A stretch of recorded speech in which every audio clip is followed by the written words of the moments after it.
नमस्कार दोस्तों, चलिए जानते हैं हरियाणा की 50 फटाफट बड़ी खबरों को सिर्फ 10 मिनट में। लेकिन उससे पहले यह वीडियो आप किस जगह से देख रहे हैं हमें कमेंट में जरूर बताएं। हरियाणा में धान घोटाले को लेकर लगातार सवाल उठ रहे हैं और अब इस मामले में सीबीआई जांच की मांग तेज हो गई है। सतपाल कौशिक ने कहा कि राज्य में सैकड़ों करोड़ रुपए का घोटाला हुआ है और इसकी निष्पक्ष जांच केवल केंद्रीय एजेंसी ही कर सकती है। किसान संगठन भी इसे गंभीर मामला बता रहे हैं।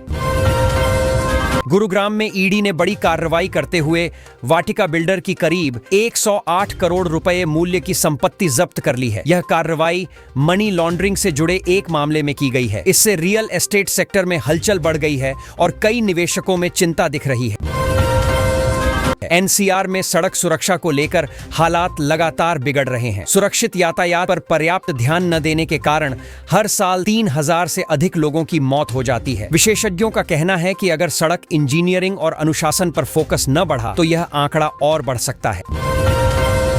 गुरुग्राम नगर निगम ने 5 सेक्टरों में अवैध निर्माणों के खिलाफ बड़ा अभियान चलाया और कई अवैध ढांचों को ढा दिया। निगम 5 सेक्टरों में अवैध निर्माणों के खिलाफ बड़ा अभियान चलाया और कई अवैध ढांचों को ढा दिया। निगम का कहना है कि चेतावनी देने के बाद भी लोग नियमों का पालन नहीं कर रहे थे, इसलिए यह कार्रवाई की गई। स्थानीय लोगों में मिश्रित प्रतिक्रिया देखने को मिली।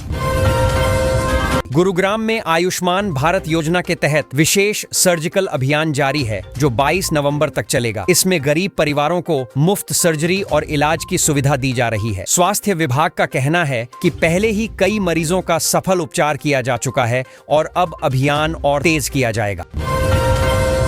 हरियाणा पुलिस ने अपराध नियंत्रण को लेकर नई योजना तैयार की है, जिसमें गांव-गांव लगाए गए कैमरों का डाटा सीधे आईसीसीसी सेंटर में संग्रहित होगा। इससे अपराधियों की पहचान और ट्रैकिंग आसान होगी। अधिकारी मानते हैं कि इससे चोरी, झपटमारी और अन्य घटनाओं पर काफी हद तक रोक लगेगी। मोरिंगा यानी सहजन के पत्तों को सुपरफूड माना जा रहा है क्योंकि इसमें दूध, केला और पालक से कहीं ज्यादा पोषक तत्व पाए जाते हैं। डॉक्टर बताते हैं कि इसे रोज थोड़ी मात्रा में खाने से इम्यूनिटी बढ़ती है और शरीर को एनर्जी मिलती है। इसे सही मात्रा में लेना ही सबसे जरूरी है। आईटीआई रोजगार मेले में 108 युवाओं को विभिन्न कंपनियों ने नौकरी के लिए चयनित किया है। इसमें इलेक्ट्रिकल, मैकेनिकल और टेक्निकल ट्रेड के छात्रों को खास प्राथमिकता मिली। आयोजन का उद्देश्य युवाओं को उद्योगों से जोड़कर रोजगार के अवसर बढ़ाना है। चयनित युवाओं में खुशी का माहौल है। हरियाणा पुलिस विभाग में कामकाज को और सख्त करने के लिए अब हर 24 घंटे में सभी जिलों की समीक्षा की जाएगी। डीजीपी ओपी सिंह खुद रोज जिलों से रिपोर्ट ले रहे हैं। इसका मकसद अपराध नियंत्रण और पुलिस की जवाबदेही बढ़ाना है ताकि आम लोगों को सुरक्षा का बेहतर एहसास हो सके। गुरुग्राम में कई दोपहिया वाहन चालक चालान से बचने के लिए अपने नंबर प्लेट छिपाकर चलते पाए गए। पुलिस ने ऐसे चालकों पर कार्रवाई तेज कर दी है। अधिकारियों का कहना है कि ये लोग ट्रैफिक नियमों की लगातार अवहेलना करते हैं, जिससे दुर्घटनाओं और अवैध गतिविधियों का खतरा बढ़ जाता है। गुरुग्राम में डेंगू का एक और मरीज सामने आने के बाद अब कुल संख्या 64 हो गई है। स्वास्थ्य विभाग लगातार निगरानी कर रहा है और टीमें घर घर जाकर सर्वे कर रही हैं। बदलते मौसम में डेंगू के केस बढ़ने का खतरा है, जिस वजह से लोगों को सावधानी बरतने की सलाह दी जा रही है। दिल्ली में राधा स्वामी सत्संग समागम को लेकर 21 से 23 नवंबर तक ट्रैफिक एडवाइजरी जारी की गई है। छतरपुर क्षेत्र में भारी भीड़ की संभावना है, इसलिए कई रूट बदले गए हैं। पुलिस ने लोगों से सुझाव दिया है कि वे वैकल्पिक रास्तों का उपयोग करें, जिससे जाम की स्थिति से बचा जा सके। गुरुग्राम के धनवापुर अजीत स्टेडियम का नए सिरे से निर्माण शुरू हो गया है। यह स्टेडियम युवाओं को खेलों के लिए बेहतर सुविधाएं देने के उद्देश्य से विकसित किया जा रहा है। स्थानीय खिलाड़ियों को उम्मीद है कि तैयार होने के बाद यहां बड़े स्तर की प्रतियोगिताएं आयोजित की जा सकेंगी। मेट्रो विस्तार परियोजना में बाधा बन रहे 3 हाईटेंशन टावरों को हटाने की प्रक्रिया शुरू कर दी गई है। इनके हटते ही निर्माण कार्य तेज हो सकेगा। अधिकारियों के अनुसार मेट्रो लाइन के पूरा होने पर हजारों यात्रियों को बेहतर कनेक्टिविटी मिलेगी और शहर का ट्रैफिक दबाव कम होगा।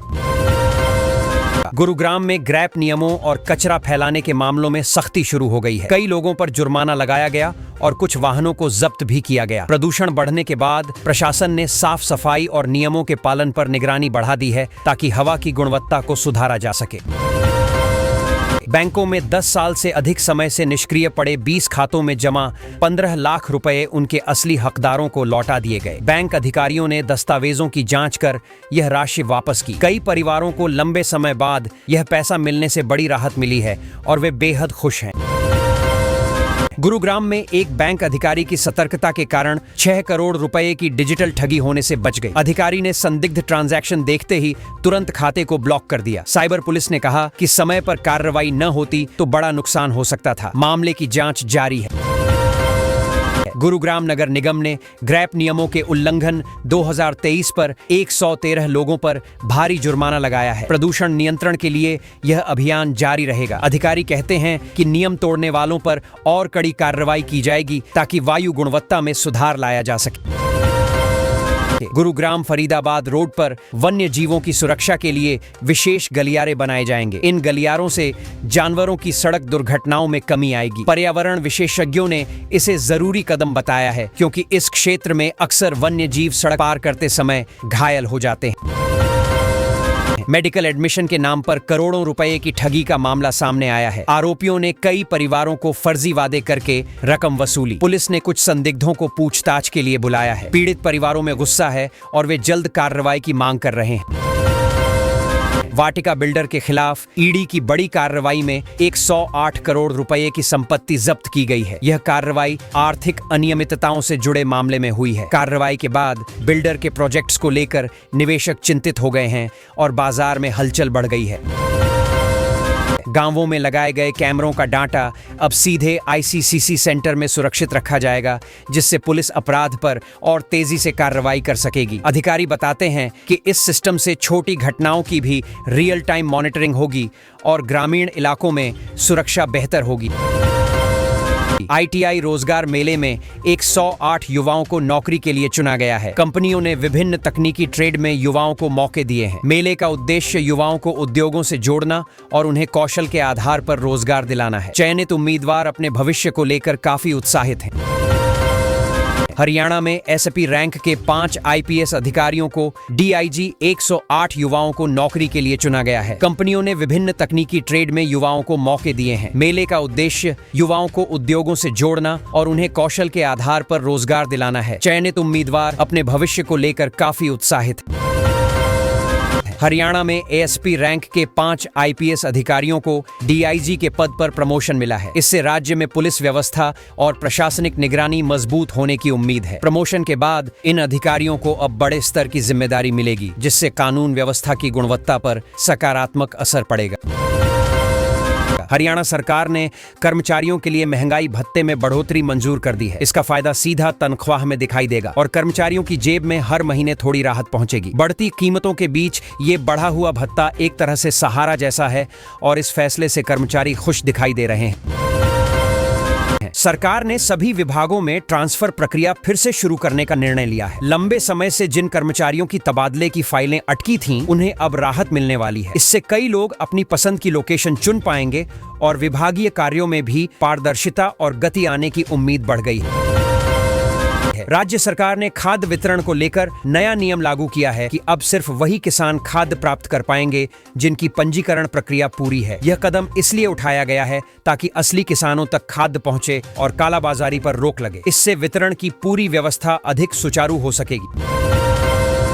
पब्लिक ट्रांसपोर्ट को बेहतर बनाने के लिए राज्य में 500 नई ई-बसें चलाई जाएंगी और 200 चार्जिंग स्टेशन भी बनाए जाएंगे। ये फैसला प्रदूषण घटाने और लोगों को आरामदायक सफर देने के उद्देश्य से लिया गया है। जिन शहरों में ये बसें चलेंगी, वहां रोजाना यात्रा करने वालों को काफी राहत मिलने वाली है।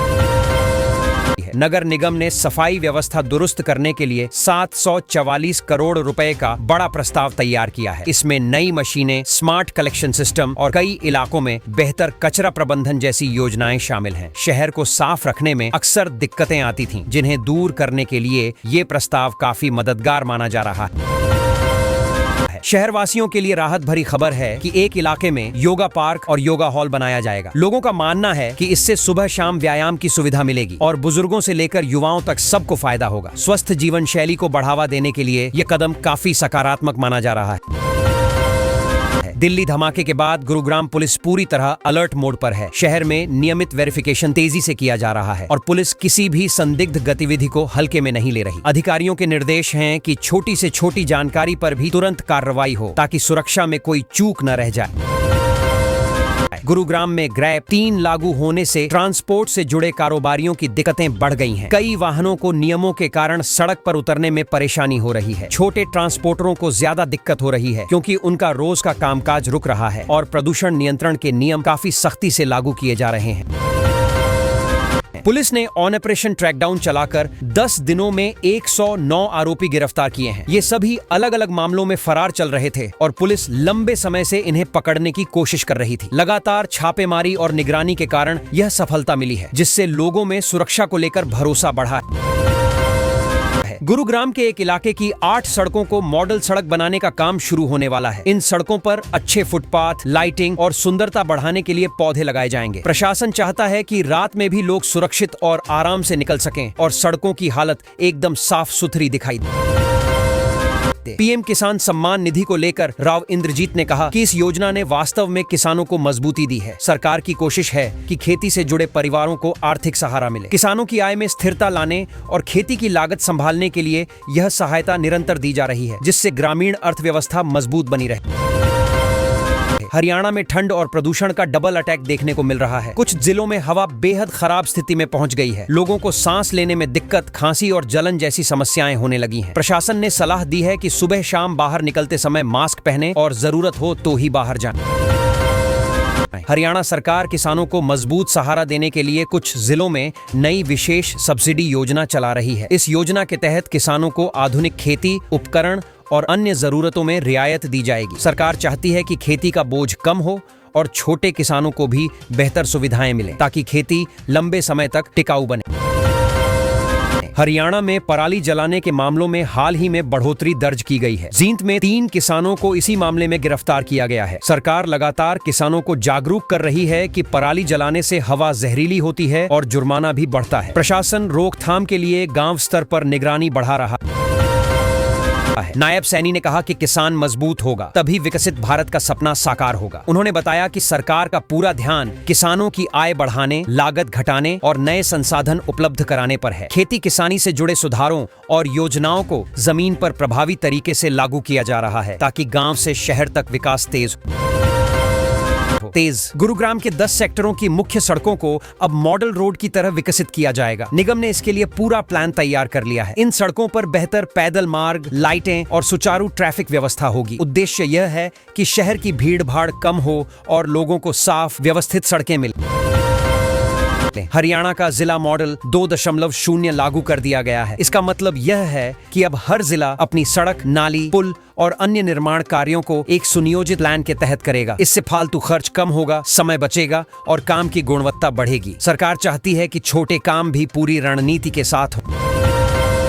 साइबर सिटी गुरुग्राम में 400 बेड का एक अत्याधुनिक अस्पताल बनने जा रहा है। इससे आसपास के लोगों को इलाज के लिए दूर नहीं जाना पड़ेगा। अस्पताल में नई तकनीक, बेहतर सुविधाएं और विशेषज्ञ डॉक्टर उपलब्ध रहेंगे। इसकी वजह से इलाज की क्षमता बढ़ेगी और मरीजों को तुरंत इलाज मिलने में बड़ी राहत होगी। नूह में 3 साल से अधूरा पड़ा यूनानी मेडिकल कॉलेज अब जल्द पूरा होगा। सरकार ने निर्माण कार्य को फिर से मंजूरी दे दी है। इससे क्षेत्र में मेडिकल सुविधाएं काफी बढ़ेंगी और युवाओं को यूनानी शिक्षा का नया विकल्प मिलेगा। लंबे समय से रुका यह प्रोजेक्ट अब दोबारा गति पकड़ेगा। हरियाणा में कॉमन कॉडर के ग्रुप डी कर्मचारियों का अलग से रिकॉर्ड रखा जाएगा। प्रशासन का कहना है कि इससे कर्मचारी प्रबंधन आसान होगा और स्थानांतरण तथा नियुक्तियों में पारदर्शिता आएगी। कई बार कर्मचारियों के रिकॉर्ड में गड़बड़ी के कारण दिक्कतें आती थीं, इसलिए अब इस नई व्यवस्था से सब कुछ व्यवस्थित रहेगा। हरियाणा की सभी आईटीआई में एक्सीलेंस सेंटर खोले जाएंगे। हालांकि 3 जिलों को अभी इसमें शामिल नहीं किया गया है। सरकार का उद्देश्य है कि युवाओं को आधुनिक कौशल मिले और उद्योगों की जरूरतें पूरी हों। इन केंद्रों में बेहतर मशीनें, ट्रेनिंग और प्रैक्टिकल सुविधाएं दी जाएंगी ताकि रोजगार के अवसर बढ़ें। हरियाणा में असिस्टेंट प्रोफेसर ट्रांसफर ड्राइव का शेड्यूल जारी कर दिया गया है। शिक्षकों को एक तय तारीख से आवेदन करना होगा। इस प्रक्रिया को ऑनलाइन रखा गया है ताकि पारदर्शिता बनी रहे। लंबे समय से कई शिक्षक स्थानांतरण का इंतजार कर रहे थे। ऐसे में यह कार्यक्रम उनके लिए राहत लेकर आया है। हरियाणा के कॉलेज प्रिंसिपल अब अपने स्तर पर ट्रांसफर करा सकेंगे। इसके लिए ऑनलाइन आवेदन शुरू किए गए हैं। इससे शिक्षक और कर्मचारियों को विभाग के चक्कर नहीं लगाने पड़ेंगे। शिक्षा विभाग का कहना है कि यह व्यवस्था कॉलेजों में प्रशासनिक काम को सरल बनाने और समय बचाने के लिए लागू की गई है।